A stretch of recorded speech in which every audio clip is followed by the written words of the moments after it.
Hey folks, it's Good Story Live on this, what is it, August 11th of Yes, 2022? Thursday, August 11th. It is Thursday. We usually do this on Thursdays, don't we? That's Always. almost always.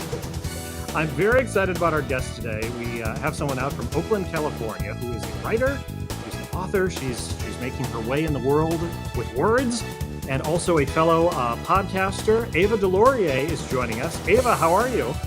I'm well, thank you. How are you? Good. Thanks so much for joining us. And we have a lot of questions for you about all the things you're doing.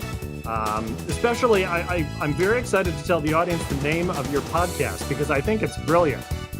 Thank you. Very clever. The audience is now like, oh, what is it? But we'll get to that in a minute. Great. Hang tight. We'll put you back in the green room. We'll see you in a couple minutes. All right? Sounds good. All right. What do you say, Ginger? We get the show on the road? Let's do it. All right, folks, let's do it. It is Thursday of August 11th of 2022, and this is Good Story Live.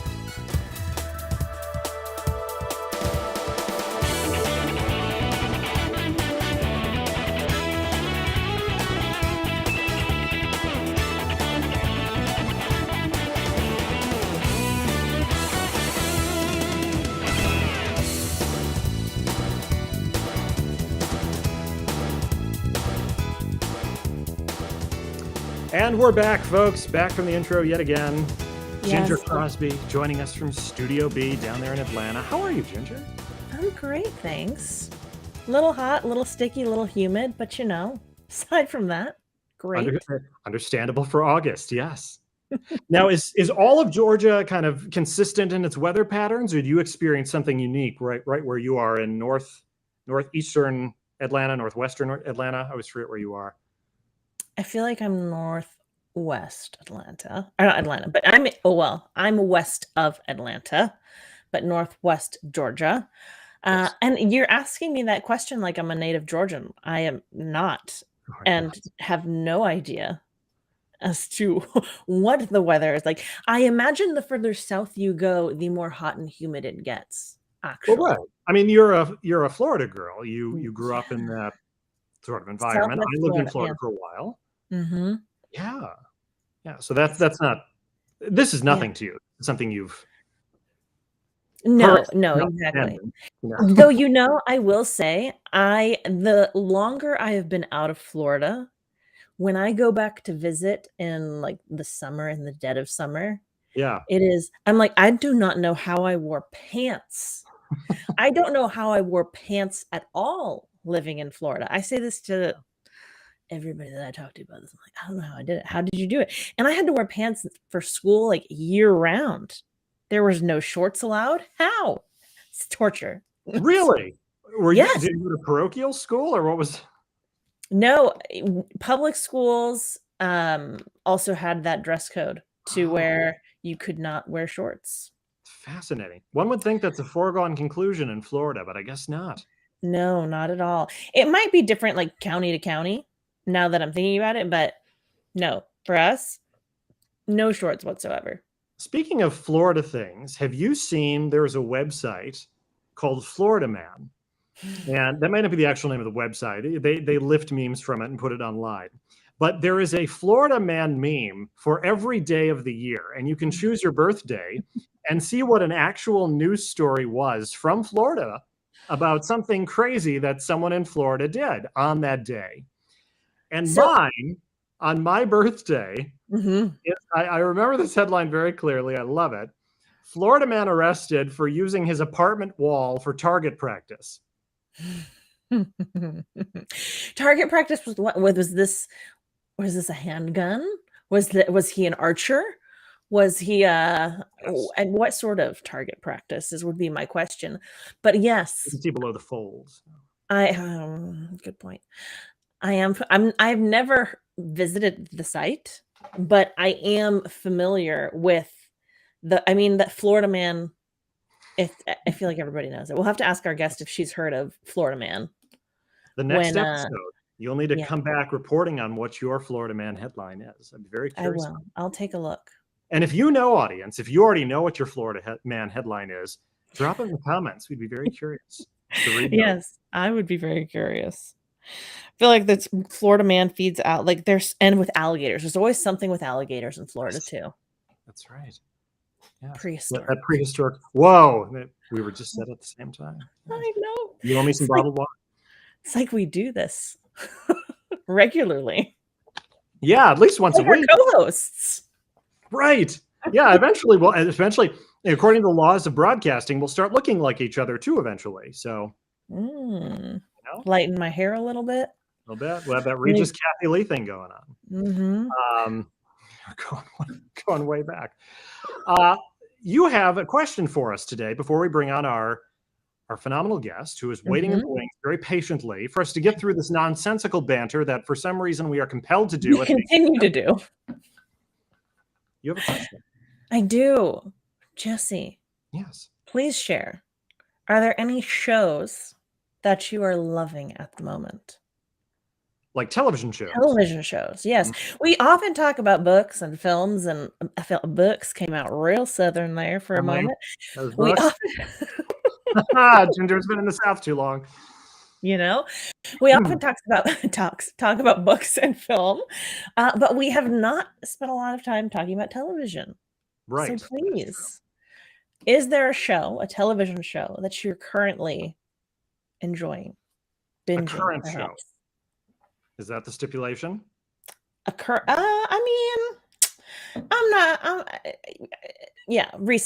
Recent-ish. Okay. Recent-ish show. All right. Recent-ish. I will go with probably one of the most surprising hits of the recent spring season, which was the Apple TV original show Severance. I saw this show and it was phenomenal. I am not a binger of television.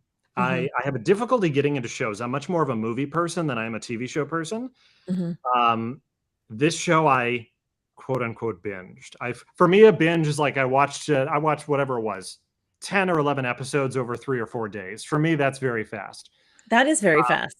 Yeah, that's right. And I was floored at how excellent the show is. I would encourage our viewers to watch Severance if they have not. Let me give you a little bit. Did I tell you about the show, Ginger? No, we have not. We've not talked about the show. So I'm very curious. No, I don't think told everyone about Severance. So. Really? Not me. Okay. The one person I talk to on a weekly basis. Well, let me tell you about Severance. So Severance is a show. The concept is that there's these group of employees who live in this kind of mysterious town, very rural sort of town. They work for this corporation called Lumen. And they've all gone through this procedure, the severance procedure, that severs their memories from their workday and from their personal life. So when they go down the elevator to work where they work, they have no memory of who they are in the outside world. If they have a family, their history, their plans for the future, none of it. When they leave, when they go back up the elevator, the chip inside their brain flips the severance tracker on, or flips it off. And when the doors open, they have no memory of who they were or the work they did down in the Lumen floors. And then they go on with their lives as they normally would after work hours. There's a lot of personal intrigue and things that go on, but there is a philosophical and very thematic interest to this show that I picked up on right away, and I'm sure a lot of people did, which is the concept, and I'm not giving any spoilers away here. This is all things you could pick up on if you watch the trailer. But one of the thematic elements of the show that lifts a very interesting philosophy is the fact of, is there something in your life, not just at work, but I mean, work is the crux of what we're talking about here, but even in other areas of your life. Is there something that you force yourself to do that perhaps is detrimental to your physical health, your mental well-being, your emotional well-being, or that goes against your values, right? That you do for some other beneficial reason that you reap later in your life or at a different time in your life. And I'm not talking about sacrificing, something in the temporal for something long-term. I'm talking about something that's actually bad for you. But you do it anyway because of that whatever that benefit is that you reap later on. It explores that concept of us forcing ourselves to do things that are against maybe our nature, our values for sure.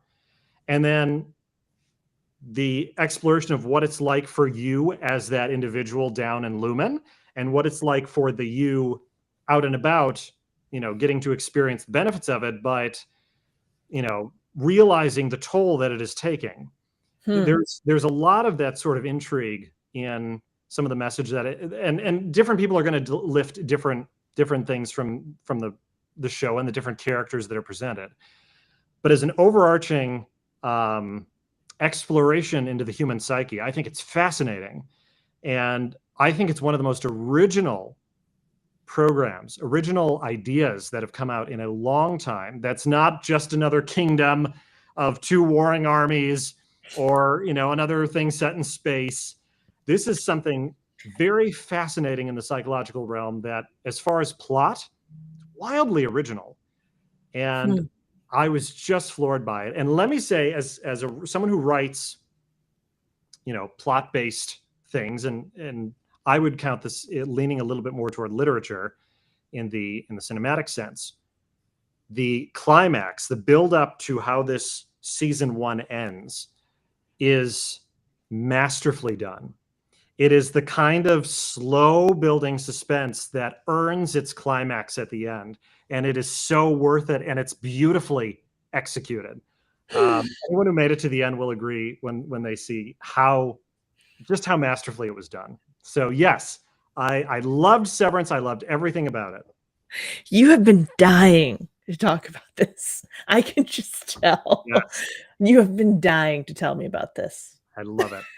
Absolutely. And it was already renewed for season 2. So awesome. But you know what? Even if it had not been, even if it had been canceled, season 1 in its own sphere is in its own way, a complete story. And that was also satisfying to watch. So I can imagine.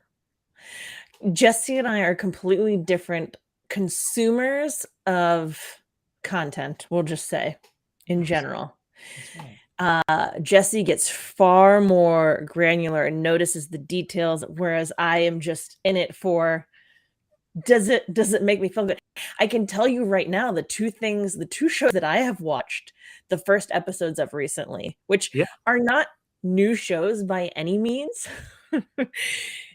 new to me, but not new by any means, I watched the first episode of I've watched the first couple of episodes of Yellowstone, and I watched the first episode of The Flight Attendant after we interviewed Neil Van Ides. Excellent. Yes. I couldn't not watch it after our conversation with him. And the entire episode, Kevin and I watched it together, and both of us, we had to pause it. Kevin was like, "Oh my gosh, this music that they've paired with this scene is like making my anxiety skyrocket." I was like, "Is that what's doing that to me right now?" Oh my gosh, because no kidding. It's tense. Yes. Yes. It really is. Both of those shows are very intense for obviously different reasons and have I've not seen Yellowstone. Can you give me a quick synopsis of what it's about? I can try. I can give you the synopsis of the Is it about a big geyser? Nope, not about a big geyser. It is about essentially a family that has this huge ranch. They raise cattle, and it's about the dynamics and the politics between the different, we're going to say, groups and populations within a community that have claim over essentially this land in this area. Okay. It seems like. And then the family drama of, what goes on within a family. And then the families that our children create. It's really interesting.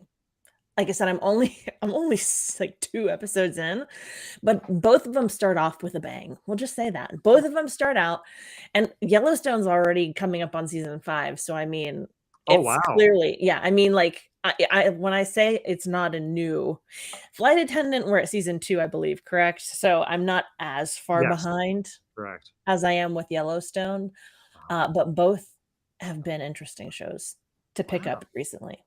I've seen Yellowstone advertised everywhere, of course, and I just never looked into it.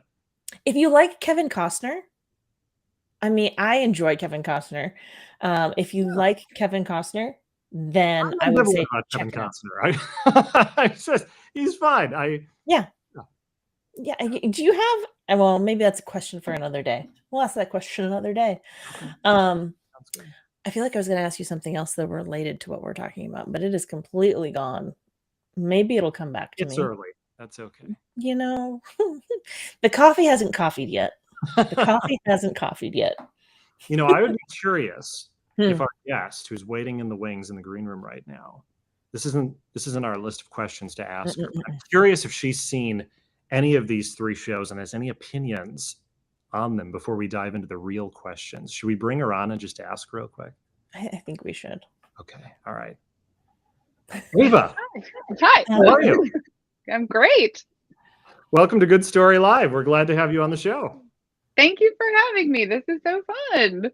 Absolutely. So, Eva, have you seen any of the shows that Jesse and I just mentioned? You know, it's really funny. I am such a big TV fan, and those are 3 that I've literally never seen. But I was so expecting you guys to talk about things I was about gonna jump in. I was gonna jump in, but those are the 3 I've never seen. So I have no opinion on any of them. Well, you're in luck because they're on 3 different streaming sites too. So they are. Yeah, shell out some cash to watch them. Totally. Now, I have a question for you. Again, unrelated to, but you mentioned you love television, and I know you have 2 children. Yeah. How do you find time?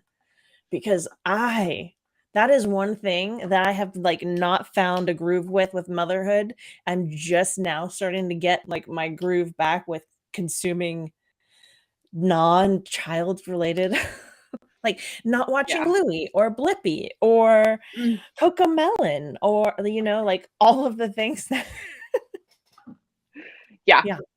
Yeah. I have a really great process where I do it at the end of the night after the kids are in bed. That's my total free time.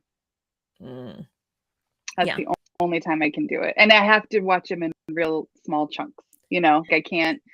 I can't binge the way that I would like to, as an avid lover of television. I can't commit to multiple episodes of things. But so my husband and I, especially when we watch shows together, we commit to 2 episodes, and it's so hard because every single one ends on a cliffhanger these days, of course. Oh yeah. But now, my husband, now you can let me know if either of you or your significant others do this. My husband will start something and then can stop it in the middle.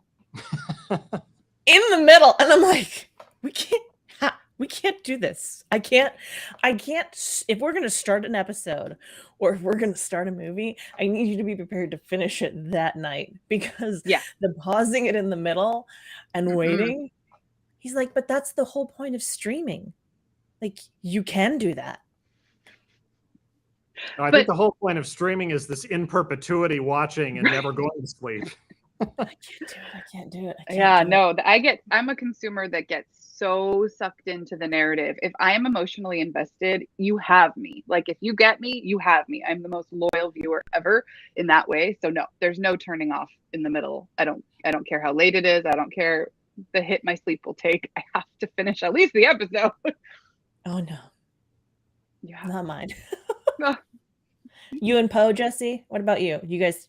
We have that rule for movies. We don't like ending movies in the middle. For TV shows, it depends. It depends how late it is. Depends on, she's a doctor, so she has to sometimes take those moments of sacrifice. And I'm a very structured person. I go to bed around the same time every day. I get up around the same time every day. So I need my sleep.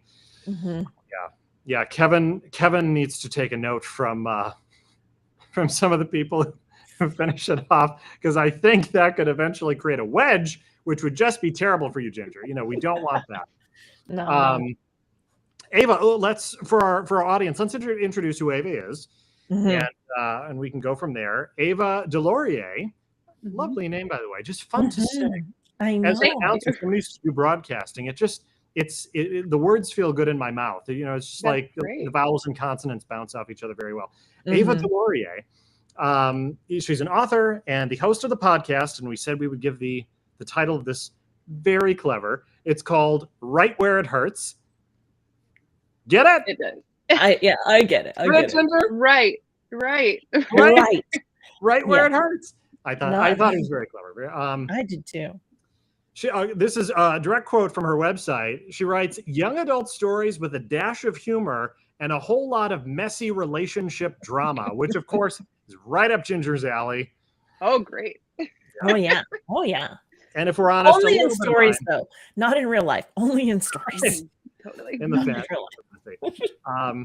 She calls Oakland, California her home, where she lives with her 2 children. And the boy she sat next to during 11th grade calculus. So this is a romance that was meant to be. Yeah. Yeah. I like to think so. Because we were friends in high school. We didn't even date in high school, but we were friends. And so it's really bizarre to think about. Like, that's how far back we go, though. So, wow. Did he know you were the one in 11th grade?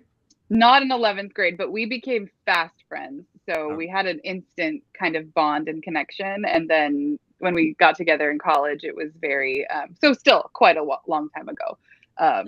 Yeah, I think that's probably why I write romance, because it's always been so intermingled in my own life from such a young age.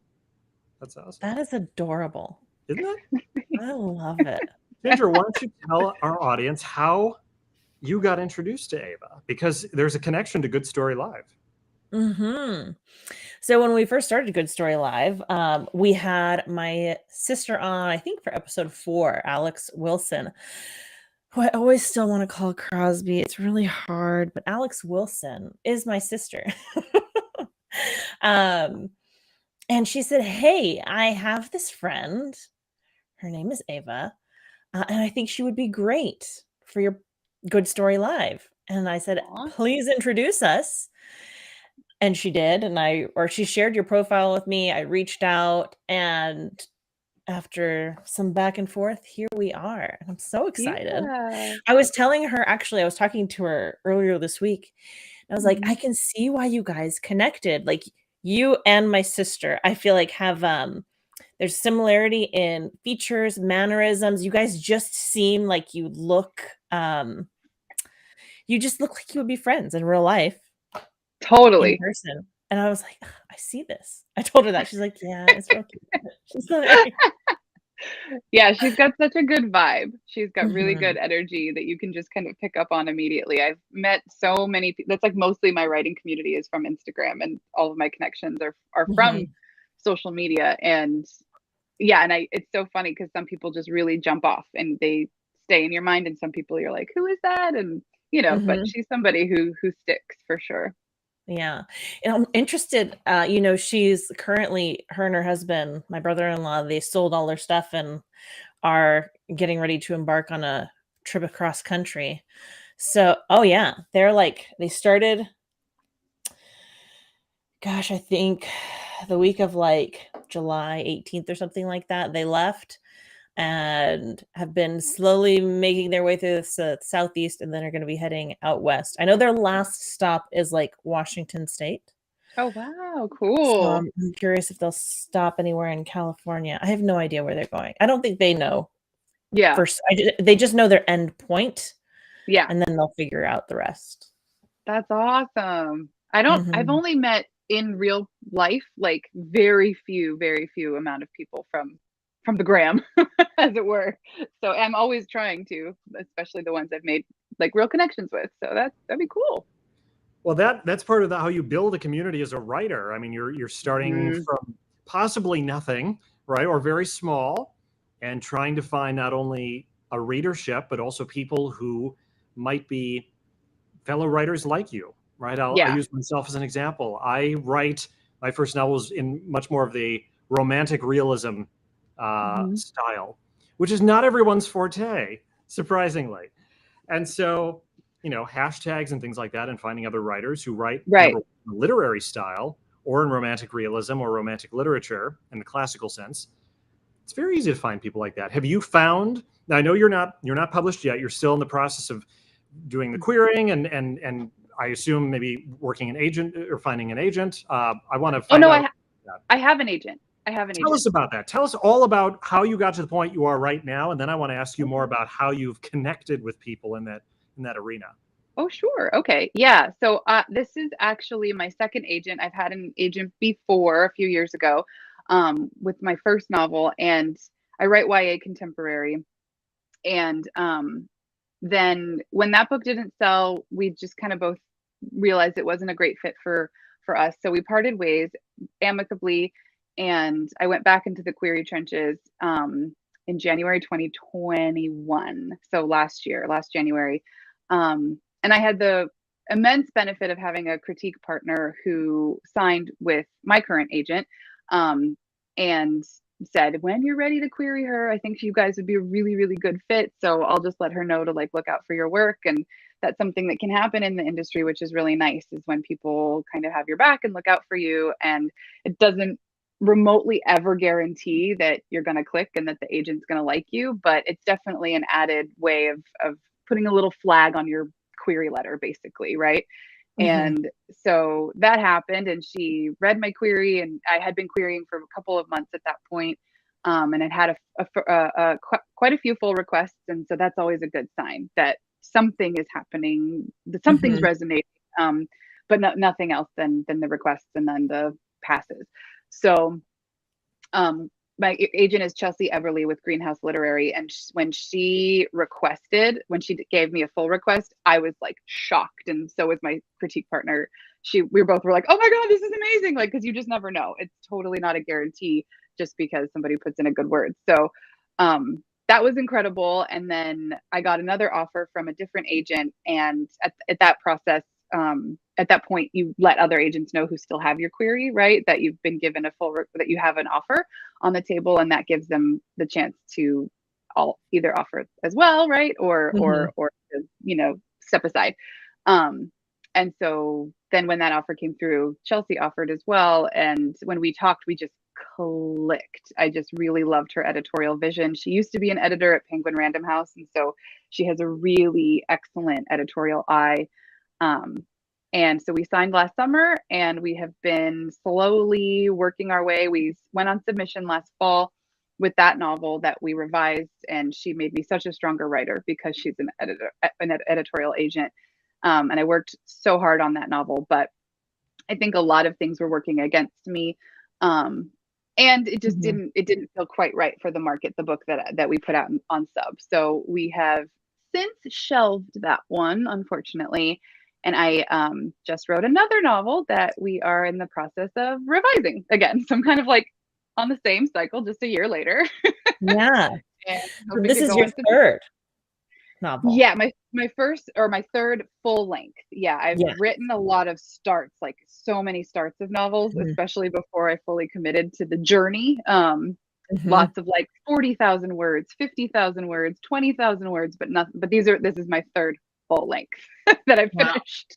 Wow. Yeah.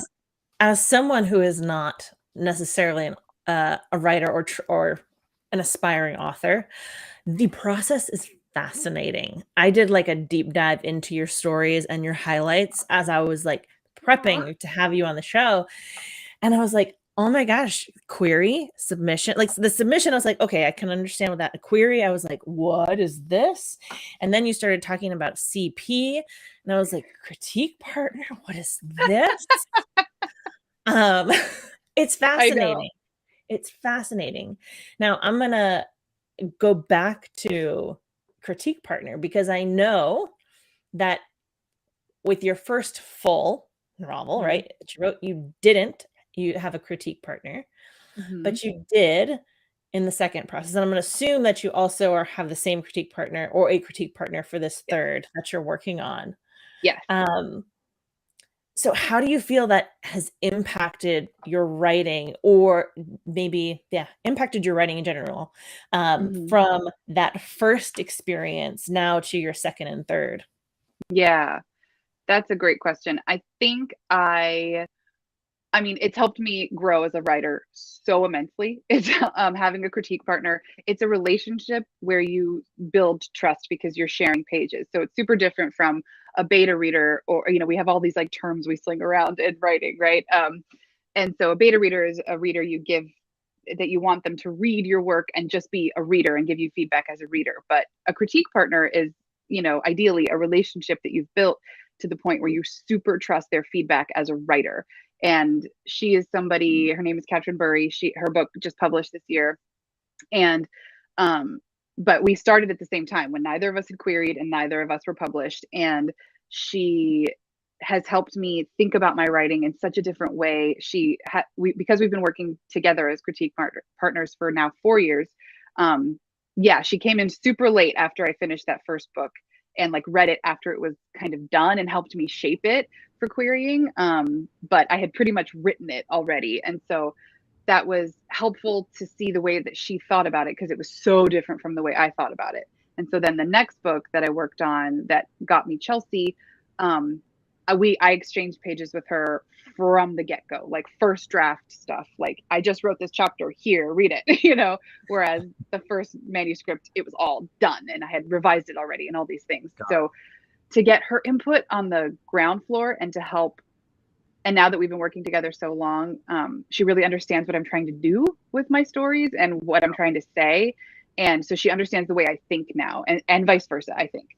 So it's helped so much in the building of that trust to be able to say, here, I'm stuck, or here, what do you think? Is this as good as I think it is? Or is this as bad as I think it is? And to really, really trust her feedback. Yeah, I can't even imagine at this point not having somebody I could just immediately send pages to. Yeah. Yeah, that's true. The beta reader process is very helpful, but having that extra layer of someone that you trust, who knows your writing style, who knows some of the thematic elements you're trying to get across, maybe knows your plot as it's evolving. Yes. Yeah, it would be tremendously helpful during the writing process. Now, many writers are going to relate to getting feedback from beta readers, or from a critique partner, or from friends or family, or from the other half of themselves, who's their own worst critic. Yes.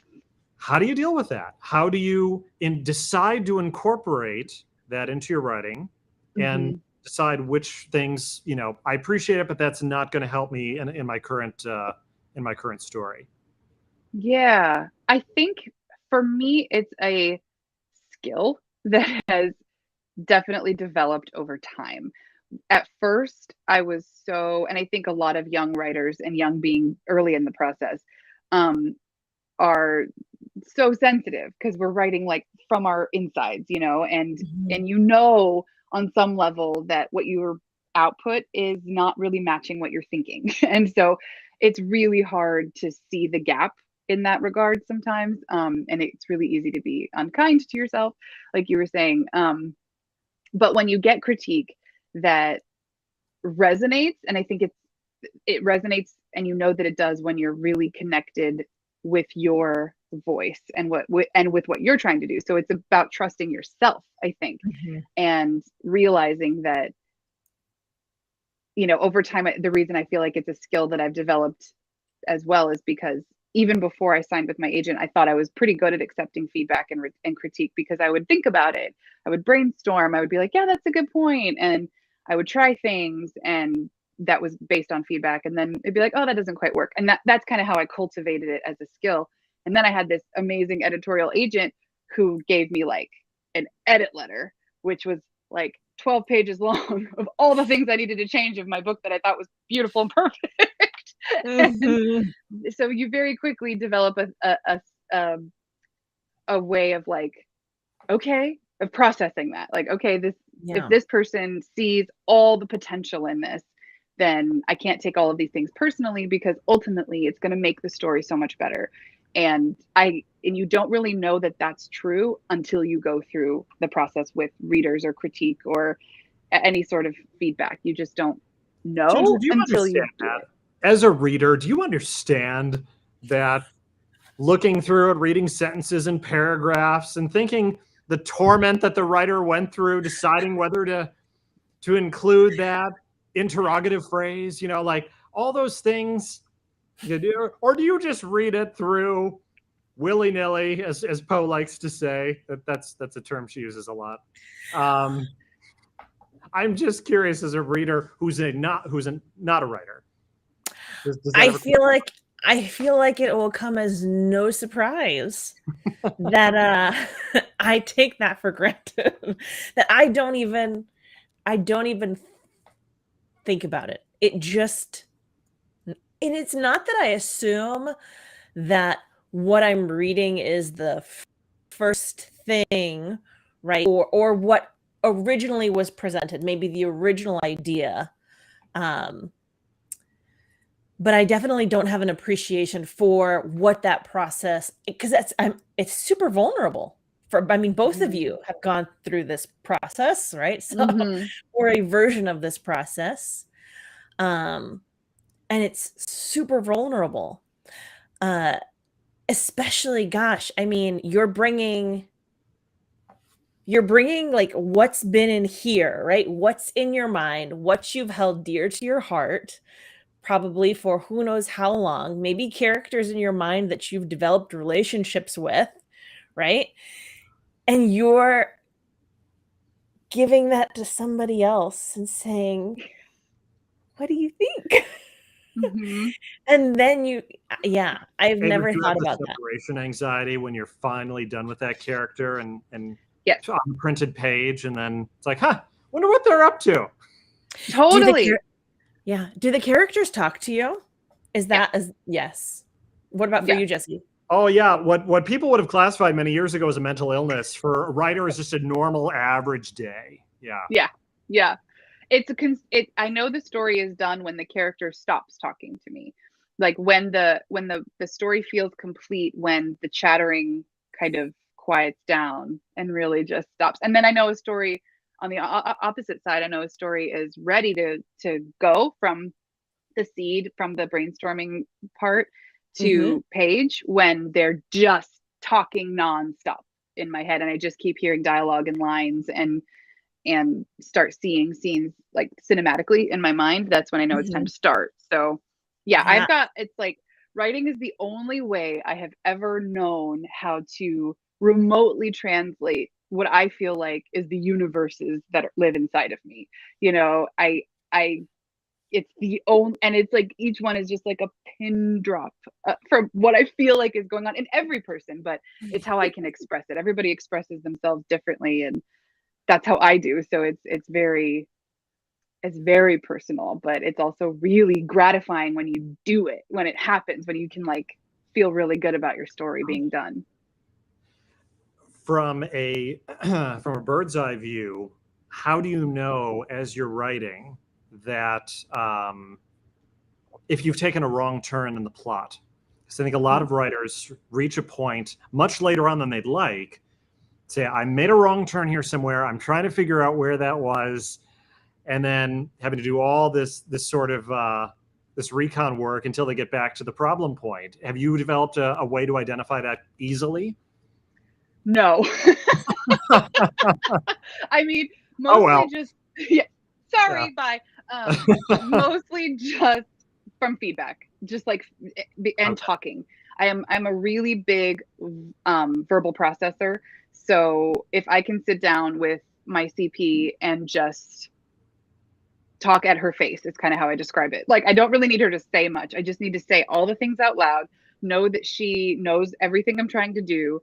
And often she'll say something, or I will say something in that process where I'm like, I think that's where I went wrong. I think that was the wrong turn I made, because that, especially if I get the same feedback from a few readers, like a beta reader, a CP, and my agent, if it's all around the same area, I'll be like, that's probably where the turn was wrong. So I really rely on feedback because I don't have an objective enough stance on my work in the process of it to really see what the problem is. And it's been really helpful because they'll often say, what if you just move that scene here? And then it totally puts the plot in play. And you're like, oh, there you go. The book is done. That's awesome. helpful. Yeah, absolutely. When it comes to creating characters, as I like to say, who levitate off the page, who seem like they have lives outside of the scenes that they are written in, do you create them just from your imagination? Do you lift from experiences and events from family, friends, people you've met? How is that coalescing? How does it work for you? Yeah, I think I do a little bit of both. I know that there are pieces, and often it's subconscious. It's only when I read it after that I'm like, oh, that's really similar to, like, they have a really similar personality to X, Y, or Z. Because for the most part, I feel like they're just coming from inside, or from this kind of nebulous artist place. Um, but yeah, I will see those pieces of people I know, or just things I've witnessed, definitely woven through, and how I get to know them and know that, and make them both a character that I hope levitates off the page and that feels really true to themselves, and not even the seed of the idea of who they are, because they become themselves the more you write, and they feel less like something you're trying to do and more like they just are, is through dialogue. I'm huge on writing dialogue. I have to have them talking to each other. Because I hear them. So I hear the cadence of the way one character speaks versus the other, And so if I read it on the page and it's like, that just sounds too much like a different person, it helps me generate who they are. Why do they speak like that? Why does he speak so slow? Why is he so relaxed? Oh, he's a surfer, and then it helps me generate their backstory, and then it's its own ball that kind of goes like this. So, How do either of you sleep? oh, well. How do either of you sleep? I mean, If there's this sleep only when constant- there's something on the page. Exactly. This is why I get so pent up. Like, my energy is so like I can only describe it like this, like I'm like a Energizer bunny or something when I'm not writing, because it's like it's building inside of me, and then if I can write, then I'm much more calm, I'm much more grounded. It's really bizarre. I want to ask you about your process. That's important. A lot of writers have found a sort of something that works for them on a daily basis. If I do this and this and this, I can get writing done every day. Yeah. For me personally, that has never worked. I write, although I'm a very structured person, when I'm working on a novel, I'm pretty structured. But then when I'm not, when I'm finished with it, there's long periods of time where I'm info gathering, formulating, letting characters build in my mind, letting the plot slowly grow, which is a big no-no for a lot of writers, which is you should write every day and you have to keep those gates open. What's it like for you? And have you found that all the rules apply, or some of them apply and you can ignore others? Yeah, I've, again, a little bit of both, because I do have two kids and my time that is mine to work is so limited. I am super structured. I just have had to be to get anything done. So I have work hours that I am always sitting down at my desk, but that doesn't mean I'm always writing. So sometimes I'm info gathering, sometimes I'm doing research, sometimes I'm just sitting and listening to music and like vibing and having feelings, like but it's the time that's mine to that. And I think I've become really good at compartmentalizing to the point that I kind of save a lot of my writing thoughts until I'm in the chair, until I'm at my desk, and then they all kind of spill out. And because I've done that, I think I've trained my mind and my writing muscle to be able to produce pretty consistently. I wouldn't say like quickly. I'm still writing like a book a year ish, which is really fast considering I started and it took me 2 years to write my first book. But yeah, so I think my process has definitely developed and changed, and it should for every kind of book. Like the one that I just wrote, that I'm in the process of editing, I wrote in such a fevered pace because it was a story that was kind of waterfalling out of me that I was structured, but then the kids went to bed and I kept writing, and I was waking up early to write, and I was writing on my phone when I woke up in the night because I had a dream. Like, it was one of those, which I'd never had happen to me before. So I try to think of it like I have the structure so that the muscle is strong, but I'm also really willing to ride the wave of the story and hope that I can. Yeah, I think that's so important. Like, because again, as you said, as a mom, you have to be so diligent with your time. I mean, and I think, gosh, that's one of the most important things. It's like recognizing when you have those pockets of time and really maximizing them. But also, how do I say this? Because I imagine in any sort of creative process, whether you're writing, creating music, you have to allow for the time to create, but also for the percolation and also just to kind of, and maybe that's when you are kind of, whether that's washing the dishes or changing a diaper or doing whatever, like when you're in those tasks that are just on autopilot, you can kind of let it percolate. But I don't know where I was going that, but yeah, I'm just like, I'm fascinated by both of you guys and the process, because it's not a process that I've had characters talking in my brain, but never to the extent that I imagine y'all do, which is bananas. Yeah. No, that's a really good point you brought up about like the mindless tasks, because that's a lot of when those ideas, like I'll take my kids for walks, especially the little one who's 2.5. Like, and when he was even littler, when I would go and push him in the stroller and walk and just listen to like the playlist that I put together for the novel that I, whatever I'm drafting. And then it's like it activates the creative side of my mind, and maybe I come up with things or maybe I don't, but it's definitely kind of living in there no matter what. I'm a really big believer in the subconscious, like just letting it do its thing.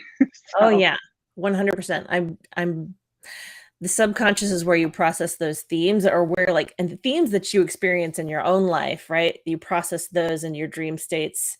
And I imagine that seeps into your writing and whatever you're creating. Do you find that your process helps you? Because I mean, we all have those moments where we feel like we're creating something that feels silly or lousy or stupid, not good enough. Do you find that, how do you move through those periods where you feel like, gosh, is this even any good? Oh, like the eternal struggle. Is this any good? Is this any good? It's like literally the eternal struggle, because I think, it doesn't ever feel, it takes so long for it to feel good. That's the thing about writing that I wish I had known in the beginning, that because I'm such an impatient person intrinsically, and I've grown in my patience because of being a writer and pursuing publishing, which is glacial. So I think I definitely am. I'm just trying to let things simmer as much as possible. I try to let it take over as much as possible and kind of ride the wave of it. I know I already said that, but that's how it feels. You got to ride that wave. Absolutely. Yeah. And it is glacial pace. You're right. Absolutely. People think you write the book, you get it published. Next book, please. Yeah. But I mean, if it doesn't feel good enough, it can be really demoralizing. And if you're cruel to yourself. So I've had to learn to be kind to myself. And so I guess what I mean by like riding the wave in this sense is just being like, Eva, this is part of the process. You always reach about the midpoint. And this is again about trust and experience. I didn't feel this way in my first book, or hardly even my second. It's, this is where you always get to at about the midpoint, when you think, where is this going? What are you doing? Why are you even writing this? Why are you, like, all the things? And again, that's when I rely on my people who trust me and believe in me. And I just need to have cheerleaders who just say, take a break, or you can do it, or who revision, it hits you. Oh yeah, that's what this is about. Got it. Exactly. Yeah. You just kind of have to like hold on through those parts and not give up. That's kind of it at the end of it, is just not giving up on the story, especially if it's still kind of churning and generating energy in you. It's like you just got to keep going, even if you think it's bad, because you can revise bad, you can fix bad, and nobody ever has to know that it was that bad. You can't revise nothing. A blank page. Yeah. Exactly. That's right. My first novel, well, I'd written many, but the first one that I published took me 8 years of revisions, but finally 2 years of a complete rewrite, knowing this is the correct one finally, because I had changed some very key Wow. points in it. So when people say, how long did it take? I'm like, well, 8 years, but kind of 2 years. So Yeah. yeah. Yeah. I could see that. I could see wanting to like rework something that I wrote early on now that I'm a much stronger writer, and wanting Right. to change it and see like what this version of my skill set would do to it. Yeah, I think that would be really interesting. Yeah. Many creative people don't just stop with one thing. And it looks like you are no exception, because in addition to writing your blog and writing your novels, you also started a podcast, which we mentioned earlier, which with the wonderfully brilliant name, Right Where It Hurts, Right Where It Hurts. How did this come to fruition? Well, it was, again, this is like a rah section for my CP. Me, Katrin and I, we're friends in real life. So we have the very distinct and very specific and unique experience of being critique partners who actually live in the same place, who were friends first and then became CPs. And because we were like, oh, we're both writers, we're both writing, we both have kids exactly the same age. And so, and then we just fell into friendship, obviously, from all of those commonalities. And then when we started officially being critique partners, we just have so much to say about writing and all the time talking about our pursuit of the industry. And now that she is published, she's had this, glimpse through the door. She's gone through the door. She has that whole unique perspective, and still had a really difficult experience, which, you don't always hear. You think, oh, the book deal is the goal, and then everything's gravy from there. But it's not. And because the goalposts are always moving, especially in traditional publishing, and no matter what stage your mental health is affected, we just kept talking about that because we both go to therapy, we both experience mental health difficulties. I have really high and bad anxiety, and the two of us just kept talking about, if we're experiencing this, even though we've had some external successes, hers with publishing, me with getting an agent, why are we still feeling this way? Or what is it? We can't be the only ones. So the more we talked about it, the more we realized, what if we like just took our conversations to a podcast, and maybe it would help other people feel less alone, because this is one specific part of the process in terms of pursuing publishing or being in publishing, where lots of people are having these conversations in their own, behind closed doors, in their own relationships. But there are lots of people who don't have connections with CPs and such. So we thought this would be a really great place to kind of talk about the fact and be really candid about the fact that it's really hard no matter what. And it's really joyous, and there are lots of good things too, but it pretty much, there's going to be multiple impacts to your mental health, and it's going to ebb and flow. And we just want to normalize that and validate that. I love it. So I've listened to, I think you have 4 episodes out right now. I've listened to the first one for sure. Aww. And it's so, I feel like it's so valuable for anybody that is, again, a writer that aspires to go down this path, right? Thank you. Because gosh, like you said, you don't know what you don't know.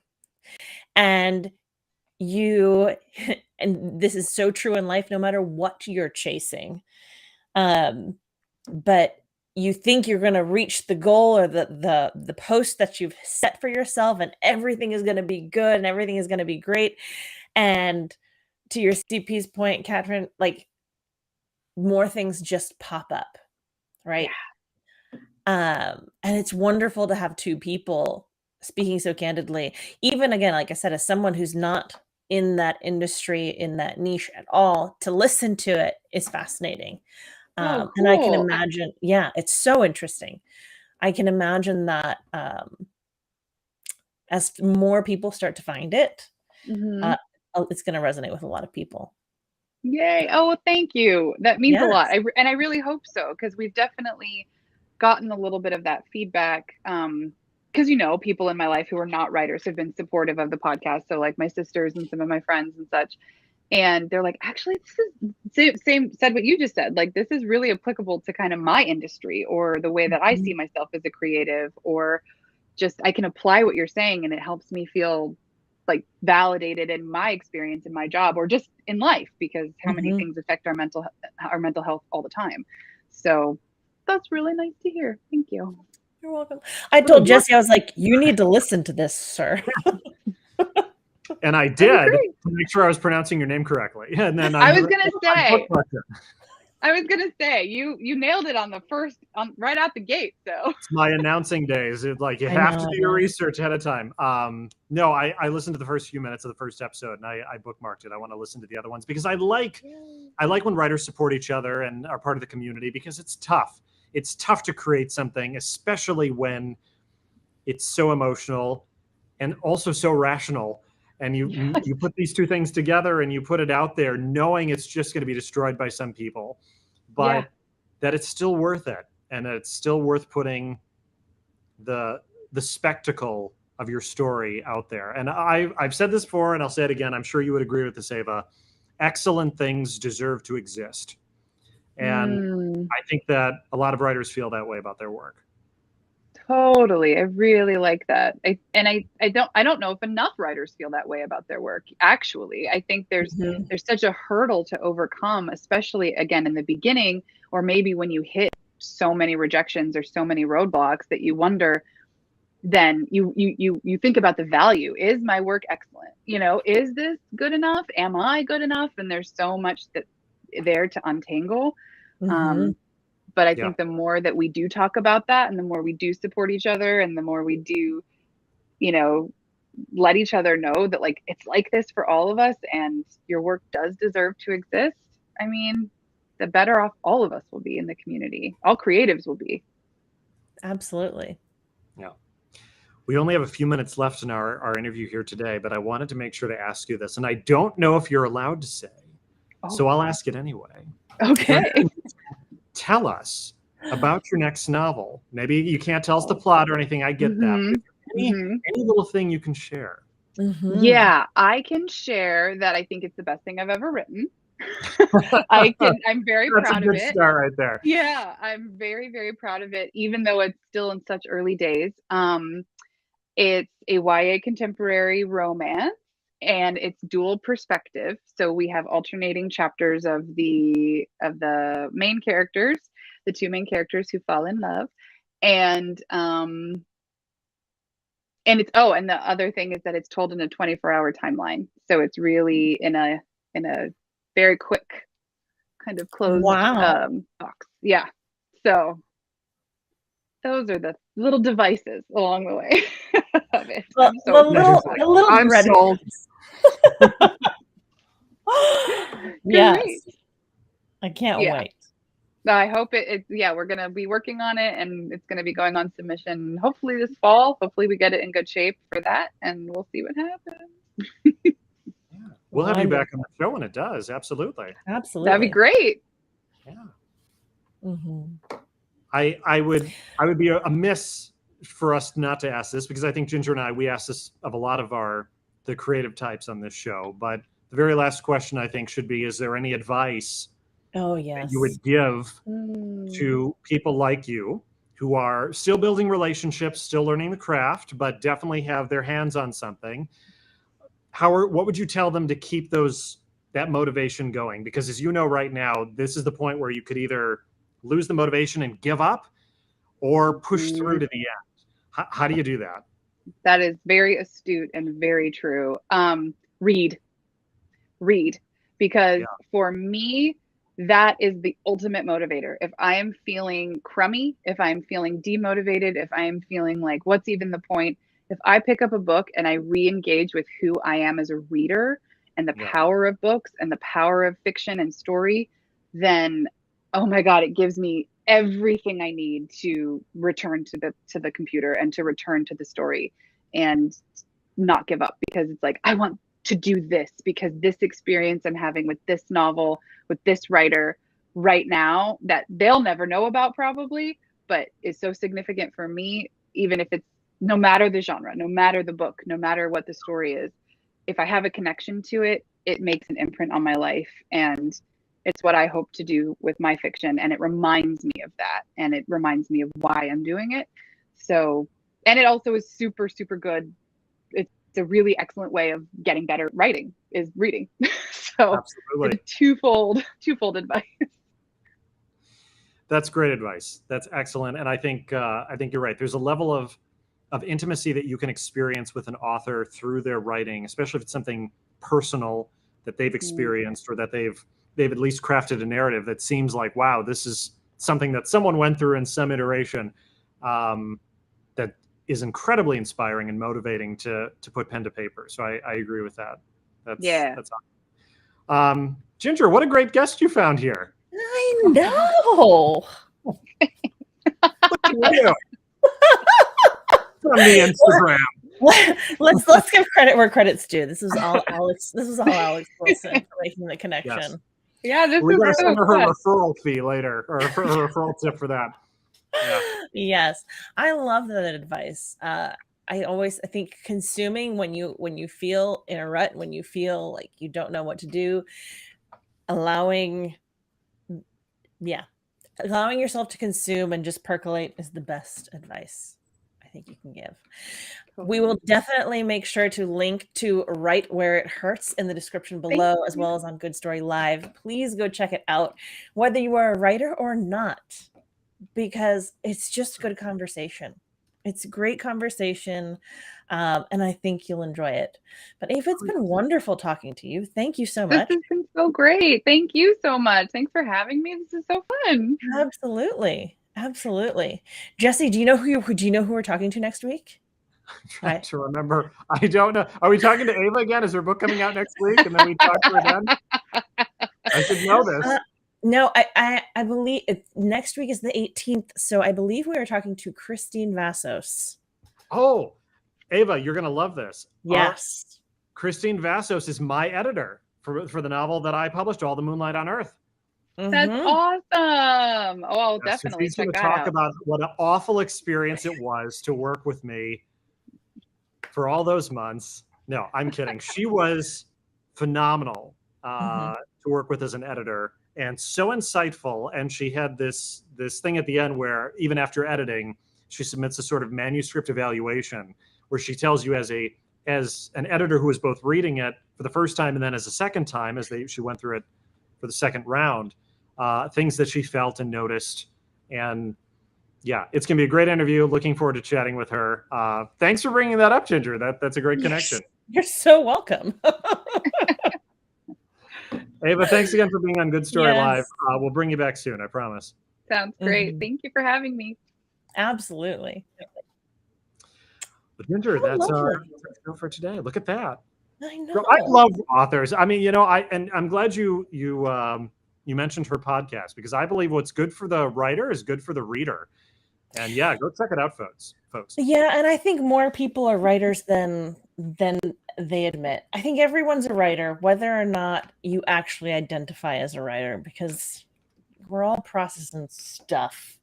Well, whether it's fiction or maybe it's a memoir you have telling a story or a blog, yeah, absolutely, or poem. I've tried my hand at poetry. I'm terrible at it. Are you? Much better at literature. Yes. I feel poetry resonates with me far more. Yeah. You mean writing it? I mean, I love reading it. I just writing and reading, but writing, yes. We should talk about that at some point. I didn't know that about you. Yeah. We'll talk about that another day. Okay. Absolutely. The poetry of Ginger Crosby, soon to be published. You never know. Who knows? Visit our website, folks, goodstorylive.com. Hit that little red subscribe button when you go to YouTube, so you know when we make updates about various and sundries. Yes. And obviously Facebook, Instagram. Are we on TikTok? I don't know. Yeah, we're on TikTok too. Also, if you like something that you hear, share it with a friend that you think might like it as well. Share it. Or share it. We need to stop. What are we doing? We do. Thanks so much for joining us, folks. Christine Vassos next week. Be sure to tune in. It'll be great fun. Yes. We'll see you then. Next time.